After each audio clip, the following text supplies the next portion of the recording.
berbuat buruk justru yang akan menghancurkan perbuatan buruknya. Tidak perlu kita gitu ya. Tidak perlu kita yang menghancurkan dia, tapi keburukannya sendiri yang akan menghancurkan orang yang berbuat buruk. Sehingga santai saja gitu maksudnya. Meskipun prakteknya ya tidak santai-santai juga. Emosi terbawa pasti. Prakteknya ya emosi membara. Cuman ya begini itu untuk nurunkan emosi, untuk memanage hati kita biar lebih baik. Ansadani syekh, ansadani bersair, menyampaikan syair padaku. Asy-Syaikh Al-Imam ini label semuanya Ustaz ya. Asy-Syaikh Al-Imam Al-Ajal Az-Zahid, orang yang zuhud. Al-Arif, orang yang, kalau arif itu biasanya dipakai untuk orang-orang yang punya kepekaan batin dan spiritual. Kalau Al-Alim itu ilmuwan. Kalau Al-Arif itu dipakai untuk orang yang biasanya sufi-sufi. Dipakai orang yang sufi itu pakai gelarnya Al-Arif biasanya. Dia punya kepekaan spiritual yang luar biasa, punya perjalanan spiritual yang dahsyat. Itu Al-Arif. Ruknuddin ini masih label saja. Ruknuddin, tiangnya agama. Muhammad bin Abi Bakar. Nah, ini baru nama aslinya. Muhammad. Nama aslinya Muhammad. Bener orang dulu namanya pendek-pendek, cuman labelnya banyak. Ini kan Asy-Syaikh Al-Imam Al-Ajal Az-Zahid Al-Arif Ruknuddin, namanya pendek sekali, Muhammad bin Abi Bakar, putranya Abu Bakar. Jadi nama beliau itu nama diambil dari nama Nabi, nama abahnya diambil dari nama sahabat terbaik, yaitu Abu Bakar. Al-Ma'ruf yang populer atau terkenal. Al-Ma'ruf yang populer atau terkenal bi Imami Khawahirzadah.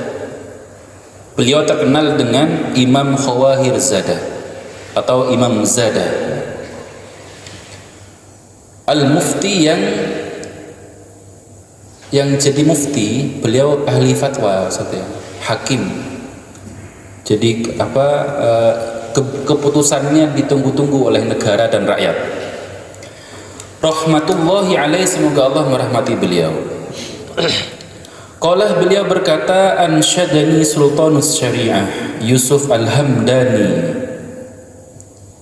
Jadi beliau baca syair, yang syair ini beliau ambil dari orang ini. Ansyadani, bersair padaku, menyampaikan syair padaku, sultanus syariah. Ini label juga Ustaz. Sultanus syariah itu rajanya syariat. Kalau sekarang sultan itu kan apa konotasinya ke apa? Ke materi. Kalau dulu itu sultan itu dipakai untuk orang yang kaya ilmu. Sekarang bergeser. Orang dijuluki sultan itu kalau sudah mobilnya 25. Misalkan. Namanya adalah Yusuf Al-Hamdani. Namanya Yusuf. Nama aslinya ya segitu, satu kata itu Yusuf. Al-Hamdani itu label berikutnya. Hada syi'rah. Jadi orang dulu itu namanya simpel-simpel, satu kata, dan pakai nama-nama para nabi, para sahabat, para ulama. Yang unik misalkan namanya Imam Syafi'i. Imam Syafi'i itu namanya Muhammad, nama aslinya Muhammad. Nama abahnya Muhammad. Nama kakeknya Muhammad. Jadi kalau diurut Muhammad bin Muhammad bin Muhammad. Namanya Muhammad semuanya. Kalau Imam Bukhari namanya Muhammad, kakeknya, abahnya namanya Ismail, kakeknya namanya Ibrahim. Muhammad bin Ismail bin Ibrahim. Kalau kita semakin menjauh, guys, tidak apa-apa, yang penting bagus. Hada syi'rah, syair ini, hada syi'rah syair. Syairnya adalah da'il mar'ah la tujzihi ala su'i fi'lihi sayakfihi ma fihi wa ma huwa fa'iluhu. Biasanya kalau syair itu bisa dilakukan, cuman saya aja yang suaranya tidak mendukung untuk berlagu, sehingga tidak usah berlagu-lagu.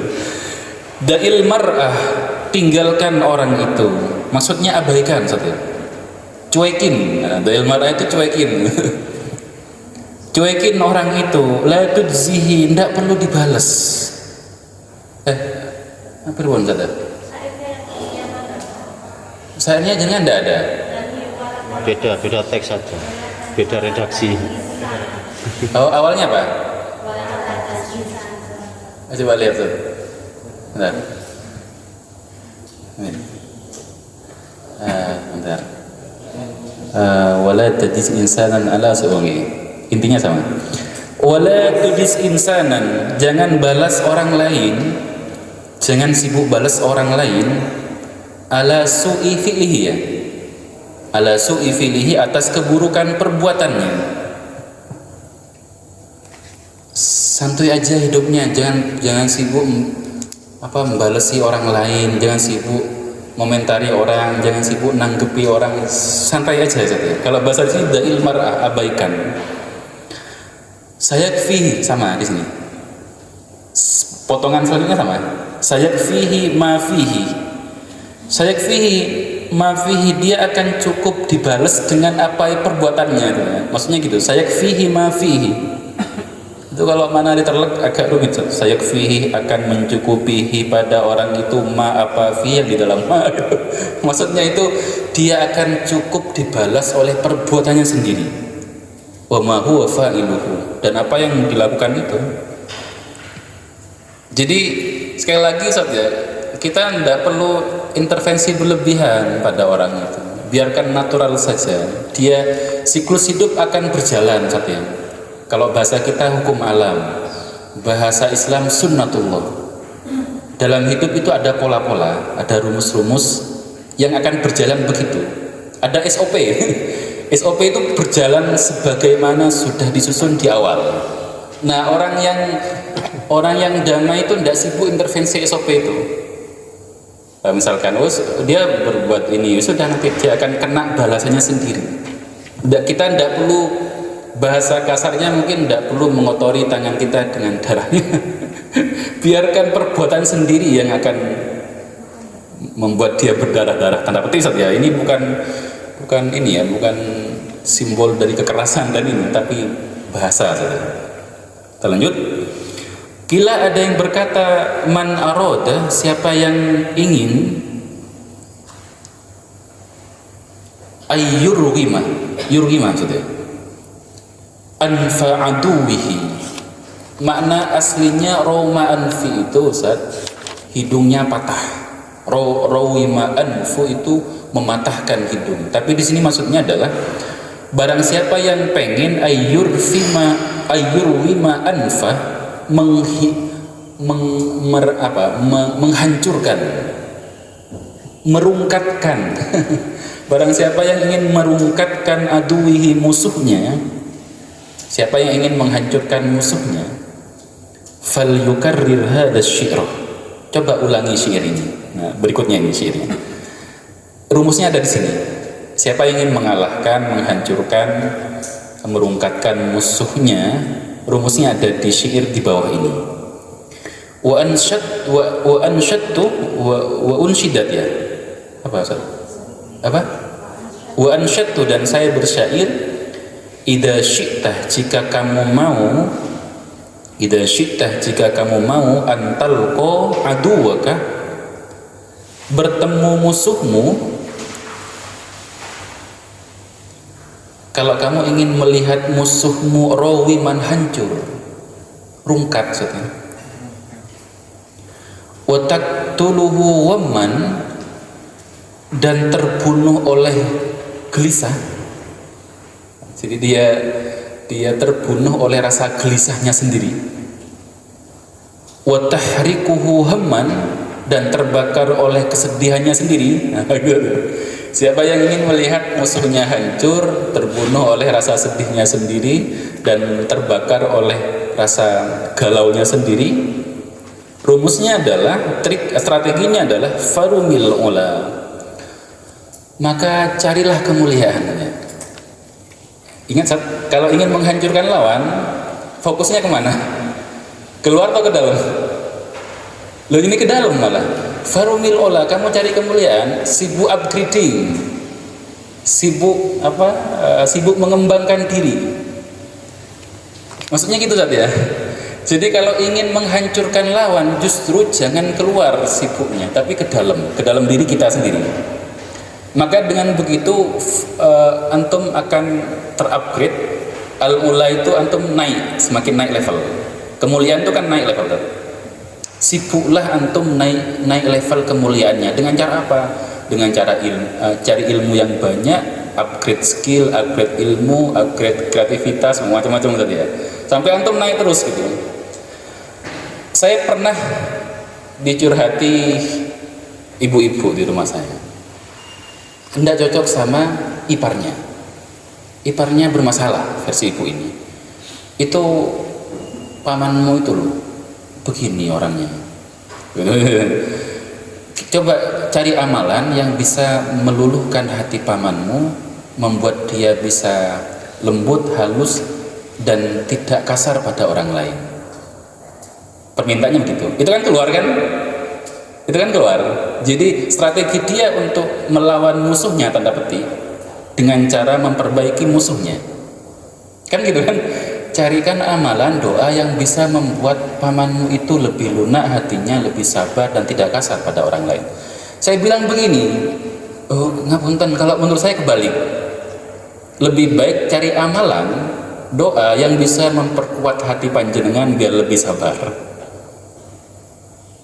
Mana yang lebih berkembang? Kalau yang pertama doanya adalah memandang negatif pada orang lain dan orang lain yang harus diperbaiki. Kalau yang kedua, dia mungkin tidak menganggap buruk dirinya, hanya pengen lebih naik aja levelnya, level kesabarannya lebih naik, level apalagi ketangguhannya lebih naik. Saya justru begitu. Justru yang kedua ini yang akan membuat panjenengan lebih naik level. Kalau yang pertama itu sudah menganggap problemnya ada di orang lain. Kecerdasan dan kecerdikan di sini saat refleksi itu bisa menentukan di mana titik kekurangan dan untuk di-upgrade itu di mana. Panjenengan lebih pengen mana? Orang yang naik level atau panjenengan? Kita sendirian. Maka kalau ada masalah, kacamatanya balik ke dalam, bukan ke orang. Kalau ke orang, maka sibuk akan memperbaiki orang itu. Ya kalau benar memperbaiki orang lain yang naik berarti. Antum tetap di situ-situ aja. Tapi kalau kacamatanya dibalik ke arah diri kita, oh kekurangannya di saya perbaiki di sini. Antum yang naik. Ini yang dimaksud dengan strategi menghancurkan musuh. Pertama adalah carilah kemuliaan dengan cara upgrade ilmu, upgrade skill, upgrade macam-macam. Antum harus naik level pokoknya. Kita lanjutkan. Wasdad minal ilmi, dan tambahlah ilmu, upgrade lah keilmuan. Wasdad minal ilmi, dan upgrade lah keilmuan panjenengan. Kenapa? Annahu karena manisdada ilman, siapa yang bertambah ilmunya, bukan Ustaz Ilman yang ini ya, manisdada ilman, siapa yang bertambah Ustaz ilmannya. Siapa yang bertambah ilmunya, zada hasiduhu waman, maka musuhnya bertambah sedih. Antum kalau semakin naik kelas, semakin berkualitas, semakin sabar, semakin tenang hidupnya, lu musuhnya tambah galau. Kenapa? Karena misi musuh itu membuat antum semakin sedih dan semakin terbawa emosi. Ketika antum justru santai-santai saja, musuh antum semakin gregetan. Saya kasih contoh tadi. Ini kisahnya cicitnya Sayyidina Ali, namanya Imam Zainal Abidin As-Sajjad. Suatu hari keluar dari tempat ibadahnya, lalu ada orang mencaci maki beliau ini satu. Ini keturunan Rasulullah, asli, original. Dicaci maki, anta fajir, kamu ini keji. Anta fasik, kamu ini fasik, banyak dosanya. Anta munafik. Pokoknya sumpah serapah keluar semuanya. Tapi beliau tenang saja sambil senyum gitu. Malah yang tidak tenang pengawalnya, jamaahnya. Sudah mau ngantemi orang ini. Oh, sudah, biarkan. Masih ada kayak yang kosakatanya. teruskan. Setelah habis ngos-ngosan, kan orang emosi itu kan energinya habis banyak, Ustaz. Orang emosi itu memakan energi yang banyak. Dia ngos-ngosan. Sudah. Kemudian beliau bilang, bahasanya keren banget. ama kullu ma qad dzakarta fiyya. Yang kamu sebutkan tadi itu, yang buruk-buruk itu, iya memang ada di saya semuanya. Saya bodoh, iya saya memang bodoh, makanya saya sampai sekarang masih ngaji karena saya bodoh. Terus begitu, bahkan yang belum kamu ketahui, wa ma khafiya anka aksar, yang kamu belum ketahui tentang keburukan saya lebih banyak lagi. Mau enggak saya kasih tahu tambahan? Orang itu tersungkur, terus nangis. Asyhadu annaka min ali baitin nabi. Mulai sekarang saya bersaksi engkau keturunan Nabi yang original. Asli, tidak jauh beda dengan datuknya. Dicaci maki santai saja. Bahkan nanya begini, kamu sebenarnya misimu tuh apa mencaci saya? Dan saya biasa aja. Ini wahai Imam Ali, saya itu disuruh orang tadi, kalau bisa membuatmu marah, saya dikasih uang sekian dirham. Ternyata saya gagal. Oh, kamu tidak bilang dari tadi. Andaikan kamu bilang dari tadi, kamu tidak perlu capek-capek buat saya marah. Tak kasihkan uang. Kasihkan uang orang ini. Ingat sob ya, orang ingin membuat kita emosi. Kalau kita terbawa, dia sudah sukses.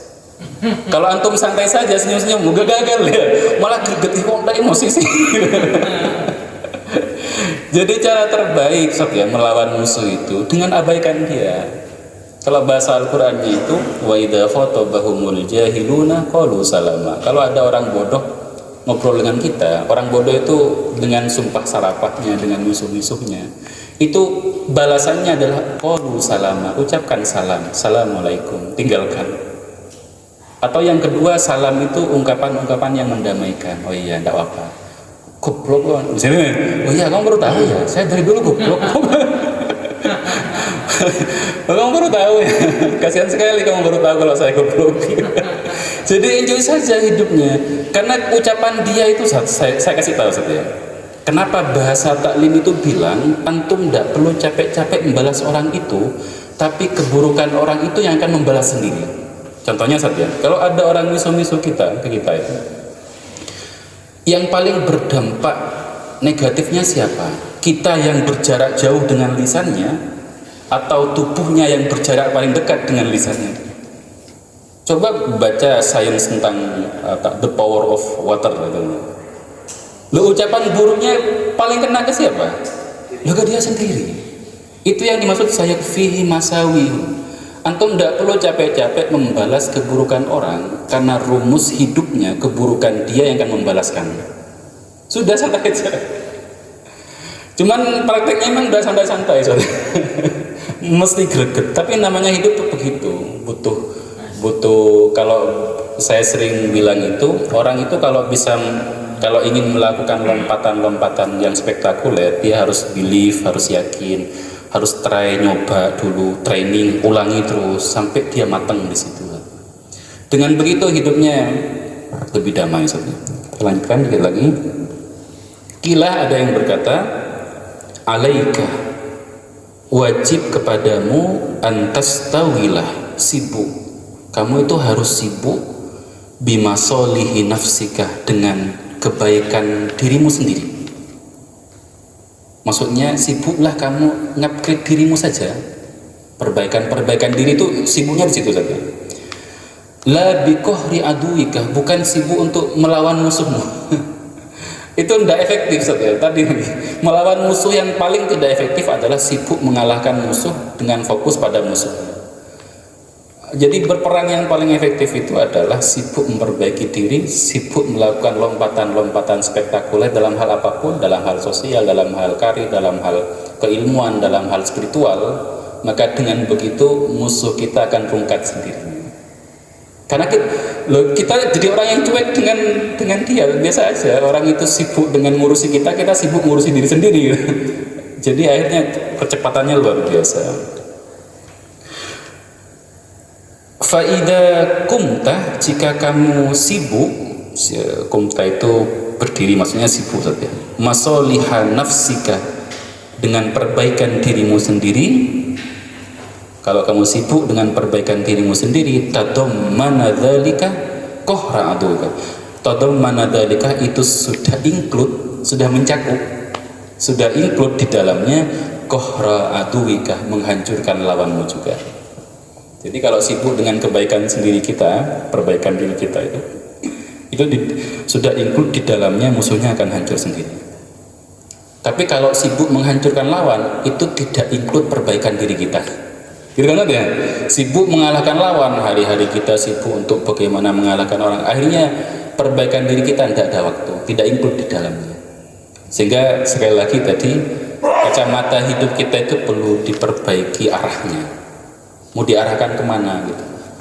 Yang paling benar adalah diarahkan ke dalam, insight kita tersebut. Karena di situ yang paling bermanfaat untuk kita, dan dengan orang lain kita tidak ada urusan.